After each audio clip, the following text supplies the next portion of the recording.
We're still chugging along in this mid-season series after 3 videos, with this now being the 4th installment. In case you missed those last 3 videos, be sure to go check them out as well, because in this series we've been going through the starting lineups of all 30 NBA teams, and have been ranking the players by position.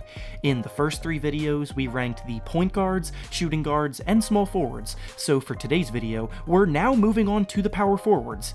I said in the small forwards video that the group was kind of weak compared to the other positions, but the power forward group is definitely one of the strongest in the league today, so stay tuned. Also, this video is ranking players that start at this position, not players who are naturally power forwards, so if any names are missing, that is obviously why. Before we get started though, make sure to like the video and subscribe to the channel, as all support is very much appreciated. Now with that being said, let's begin.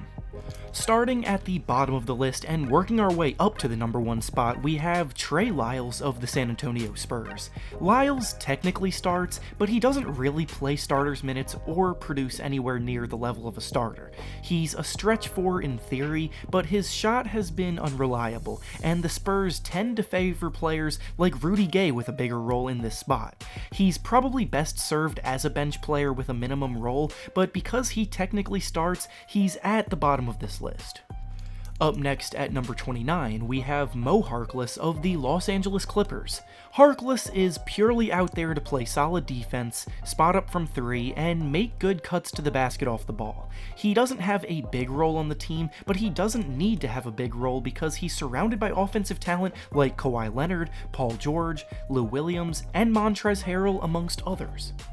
Next up at number 28, we have Taurean Prince of the Brooklyn Nets. The Nets love to play up-tempo basketball and space the floor as much as possible for shot creation off the dribble, so Prince's role is to get open off the ball and provide a secondary scorer to their dynamic shot-creating guards, but he's been really inefficient scoring the ball this year. He shoots less than 39% from the field, which just isn't good enough, especially with all the talent at this position in the league. Next up at number 27, we have Dario Saric of the Phoenix Suns. Saric showed a ton of promise early on in his career, but ever since he left Philadelphia, he just hasn't looked the same. He's a versatile forward capable of producing in a bunch of different ways in theory, but he's struggled a good bit and hasn't shown those talents on a consistent basis. Up next at number 26, we have Rui Hachim of the Washington Wizards. In his first year, he started things off with a bang, and his future is definitely bright in Washington. But like almost all rookies, he's inconsistent and his numbers on a bad team aren't necessarily more impressive than others with similar numbers on better teams. Next up at number 25, we have Nemanja Bjelica of the Sacramento Kings. Bjelica is having the best season of his career so far, as he's been excelling in his role as a stretch big more so than ever. He's putting up 12 points, 6 rebounds, and 3 assists, and is knocking down threes at a 43% clip. Up next at number 24, we have PJ Washington of the Charlotte Hornets. Washington may not be getting the attention he deserves because of the team he plays for, but he's been one of the most surprisingly good rookies this season. He's a bundle of energy with a very high motor, crashes the glass hard, explodes to the rim, and what's most surprising of all is that his 3-point shot has been terrific, making over 40% of them on a pretty high volume. Next up at number 23, we have PJ Tucker of the Houston Rockets. Tucker's the X factor for the Rockets, and even though he isn't the most talented offensive player, his defense is what holds everything together. He's so versatile on that end of the floor and gives it everything he has on a nightly basis, and then as a spot-up shooter, he's one of the best corner 3-point shooters in the league. Up next at number 22, we have Lauri Markkanen of the Chicago Bulls. Markkanen has been one of the more promising young guys in the league over the last few years, but in a season where many expected him to take the next step, he actually ended up taking a step back. His talent and versatility as a big that can play out on the perimeter and create is obviously intriguing, but the production isn't always there. Next up at number 21, we have Carmelo Anthony of the Portland Trail Blazers.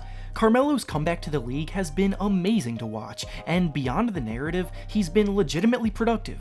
He's still a tough cover in isolation and in the post, but the original worries about his weaknesses such as his defense and shot selection are still there from time to time. Up next at number 20, we have Paul Millsap of the Denver Nuggets. Millsap is a multiple-time All-Star throughout his career and has a reputation as one of the most all-around productive bigs in the league, but realistically, his best days are long gone. He's still a fairly efficient shooter and he plays solid defense, but he's averaging lows across the board in several categories, and he's struggled to stay healthy, so he's dropped a bit on this list as a result. Next up at number 19, we have Robert Covington of the Minnesota Timberwolves. Covington is a highly impactful defender that uses his terrific length and instincts to cause havoc and rack up deflections and turnovers. Offensively, he's not really a threat off the dribble, and his shooting is pretty streaky, so all in all, he's a good, not great forward. Next up at number 18, we have Draymond Green of the Golden State Warriors. Draymond's value to the championship teams over the last 5 years couldn't have been overstated enough, as his elite defense, playmaking, and intensity were at the center of their success. However, people have always wondered how he would produce on a worse team when he needed to step up and have a bigger role, and with the Warriors in a down year, we're seeing that now, and honestly, it's not pretty. He's having one of the least efficient seasons of his career, and his flaws on offense are getting magnified, so he's much lower on this list now than he would have been in previous years. Next up at number 17, we have Al Horford of the Philadelphia 76ers. The Sixers are honestly one of the most disappointing teams this season, and Horford's down play, combined with his awkward fit in the lineup, certainly plays a big role in that. Throughout most of his career, he's been a versatile player in many ways that impacts winning, but he's starting to show signs of aging and has certainly slowed down. Next up at number 16, we have Joe Ingles of the Utah Jazz. Ingles is one of the more unique players in the league and has earned a very good reputation for his strong play despite not necessarily dominating the box score. He's a very good shooter, a terrific passer of the basketball for his position, and he makes big plays when the Jazz need him to. Up next at number 15, we have Blake Griffin of the Detroit Pistons. Griffin has been one of the best power forwards in the league since he stepped foot in the league, but this year injuries have hampered him more than ever, and his play on the court suffered before he got shut down for the year. He's averaging career lows across the board, shot the ball terribly inefficiently, and just didn't look like the player that we've come to know. Up next at number 14, we have Julius Randle of the New York Knicks. Randle has become someone that definitely has talent and puts up very good numbers on a nightly basis, but the last 2 years, he's been the number one option of bad teams, and realistically, he's not talented enough to be a number one option. His stats get a bit inflated by these big roles, but on a team that wants to win anything significant, he would be better suited for a second or third option. Up next at number 13, we have Gordon Hayward of the Boston Celtics. The Celtics start 3 typical wing players in the lineup, so by default, Hayward lands at power forward, with Jaylen Brown and Jason Tatum having already been mentioned in my shooting guard and small forward rankings. Hayward's had a terrific bounce-back year this season, and has elevated his play enough to be a big reason why the Celtics have had the success they had. Next up at number 12, we have Kevin Love of the Cleveland Cavaliers. Love may no longer be in his prime, but he's still a very good player that can help any team as a stretch big that can also battle inside. He's been visibly frustrated with the state of the Cavaliers as a team, and he wants out, but if a deal isn't done, then he's stuck for another year, sadly. Up next at number 11, we have Jonathan Isaac of the Orlando Magic. When Isaac was drafted a few years back, he was taken where he was because of his ridiculous defensive potential and ability to dominate that end of the floor, and now this season, he's finally playing up to that potential and is producing like one of the best defensive players in the league. Unfortunately, he suffered an injury that will hold him out for a bit, but he was definitely in the middle of breaking out before it happened. Now, to start off the top 10, we have Danilo Gallinari of the Oklahoma City Thunder. The Thunder were written off this summer because several of their players got severely underrated, with Gallinari being one of them. He's one of the best stretch fours in the league and shoots the ball an incredibly efficient 41% from deep while scoring 19 points per game. Up next at number 9, we have John Collins of the Atlanta Hawks. Collins is a superb athlete. He's a double-double machine, and his jumper has shown good improvement. Him and Trae Young have been very tough to stop in the pick and roll, and he crashes the glass hard as well as finishing very well at the rim. He's got the potential to be an all-star down the line, and is already producing at a similar level. Next up at number 8, we have Jaren Jackson Jr. of the Memphis Grizzlies. The reason why the Grizzlies are outperforming all expectations this year is because their two young cornerstones, Ja Morant and Jaren Jackson, are already playing terrific basketball way ahead of schedule. Jaren's versatility as someone who spaces the floor well, runs in transition, and protects the rim gives the team a little bit of everything. Next up at number 7, we have Kristaps Porzingis of the Dallas Mavericks. Kristaps' offensive consistency hasn't quite been there since he came back from his ACL tear, but on defense, he's been amazing and plays a big role on the team's success. His ability to block shots and get the team running makes things even easier for Luka Doncic, and once his shot starts falling at a better rate, he'll be back on track for stardom. Up next at number 6, we have Zion Williamson of the New Orleans Pelicans. Now, I know this seems very ambitious and way too early to put him this high on the list because he's only played a handful of games, but in those games, he's legitimately looked every bit as good as promised, and barring any more health issues, is destined to be one of the best players at this position for a long time. He's been bullying guys in the paint, is so tough to stop when he's on the move because of his combination of speed and strength, and he's even done well creating for others within the flow of the offense as well. Now, to start off the top 5, we have Domantas Sabonis of the Indiana Pacers.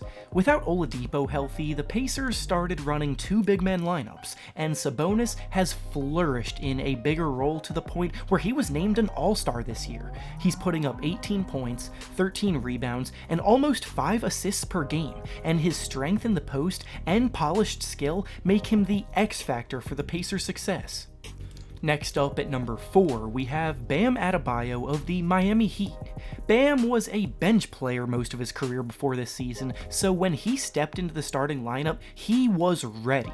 He's a legitimate Defensive Player of the Year candidate this year. He's one of the best passing big men in the league. He scores at a high rate in the paint, and I legitimately wouldn't be surprised to see him win the Most Improved Player award this season because of how impactful to winning he's been.